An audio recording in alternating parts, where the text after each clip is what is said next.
बिस्मिल्लाहिर्रहमानिर्रहीम। अस्सलाम वालेकुम व्यूअर्स, मैं हूं एडवोकेट एहसन कुरैशी। आज हम डिस्कस करेंगे कि अटॉर्नी जनरल फॉर पाकिस्तान कौन हो सकता है, उसकी क्वालिफ़िकेशन क्या होगी, उसकी मुद्दत मुलाजमत क्या होगी, उसको कौन अपॉइंट करता है, और उसके साथ साथ गवर्नर्स को भी आज हम डिस्कस करेंगे कि कौन शख्स गवर्नर बन सकता है और उसकी क्वालिफ़िकेशन क्या होगी और उसकी मुद्दत मुलाजमत क्या होगी, और वो उसका जो हलफ है वो कौन लेगा। इसके ऊपर आज हम डिस्कस करेंगे और ये भी डिस्कस करेंगे कि कौन से आर्टिकल्स हैं कॉन्स्टिट्यूशन ऑफ पाकिस्तान के जो इसको डील करता है, यानी कि जो अटॉर्नी जनरल को डील करता है, और जो गवर्नर से रिलेटेड आर्टिकल्स हैं उसके ऊपर आज हम डिस्कस करेंगे। इससे पहले कि मैं अपनी वीडियो का आगाज़ करूं, अगर आप मेरे चैनल पर नए हैं तो आपसे गुजारिश है कि मेरे चैनल को सब्सक्राइब कर लें और इस वीडियो को ज़्यादा से ज़्यादा लोगों तक शेयर करें ताकि मालूमाती वीडियो को ज़्यादा से ज़्यादा लोगों तक पहुँचाया जा सके। सबसे पहले हम देख लेते हैं कि अटॉर्नी जनरल फॉर पाकिस्तान कौन हो सकता है। आइन का जो आर्टिकल 100 है वो डील करता है अटॉर्नी जनरल फॉर पाकिस्तान को।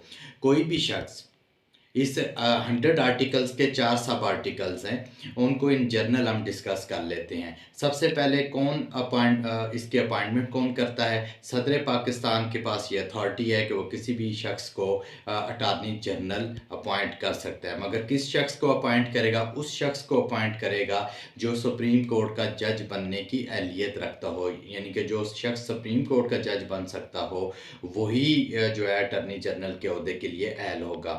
उसके साथ साथ जो अटॉर्नी जनरल का जो मुद्दत मुलाजमत है वो till the pleasure of the president, यानी कि जब तक उसको सदर पाकिस्तान का एतमाद हासिल होगा उस वक्त तक जो है वो अटॉर्नी जनरल की सीट या ओहदे पर फायज रहेगा।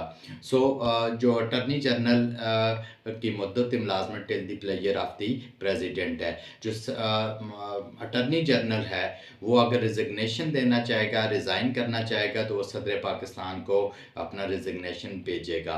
इसके साथ साथ जो अटॉर्नी जनरल फॉर पाकिस्तान है वो वफाकी हुकूमत का नुमाइंदा उसको कहा जाता है। वो मुख्तलिफ कोर्ट्स में, तमाम कोर्ट्स में, पाकिस्तान की तमाम कोर्ट्स में वो वफाक को रिप्रेजेंट करता है। वफाकी हुकूमत की उस वफाकी हुकूमत की तरफ से कोर्ट के अंदर जो है वो पेश होता है और वफाकी गवर्नमेंट को रिप्रेजेंट करता है। इसके साथ साथ वफाकी गवर्नमेंट को लीगल असिस्टेंस भी प्रोवाइड करता है।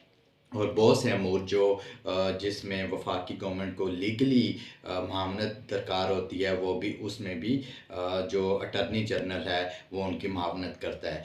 अटॉर्नी जनरल फॉर पाकिस्तान जब तक वो अटॉर्नी जनरल की सीट पर रहता है उस वक्त तक वो प्राइवेट प्रैक्टिस बतौर वकील नहीं कर सकता।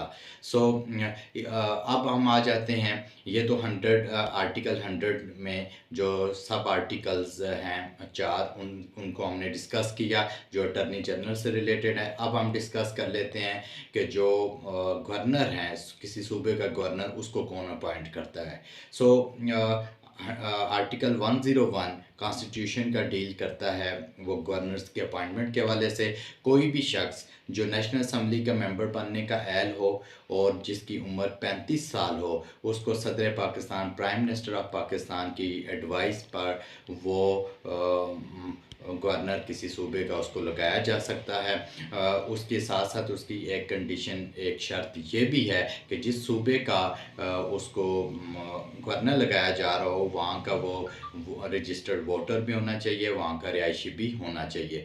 ये क्वालिफ़िकेशन 3 हम कह लें कि नेशनल असम्बली का मेंबर बनने का अहल हो, एज 35 साल हो और रजिस्टर्ड वोटर होना चाहिए उस सूबे का जिसका वो गवर्नर लगाया जा रहा है और वहाँ का वो रिहायशी हो। Till the pleasure of the president governor अपने ओहदे पर रह सकता है। उसके साथ साथ जो है वो जो गवर्नर का ओथ है वो चीफ जस्टिस ऑफ जो मुतलका हाई कोर्ट का चीफ जस्टिस होगा, यानी कि जो भी मुतलका सूबे का जो चीफ जस्टिस होगा वो बेसिकली उसका ओथ लेगा। अगर कोई पंजाब का है तो जो chief justice Lahore high court है वो उनका हलफ लेगा। इसी तरह अगर सिंध में है तो वहाँ जो सिंध में चीफ जस्टिस होंगे उस सूबे के, वो बेसिकली उसका हलफ लेंगे सिंध के गवर्नर का।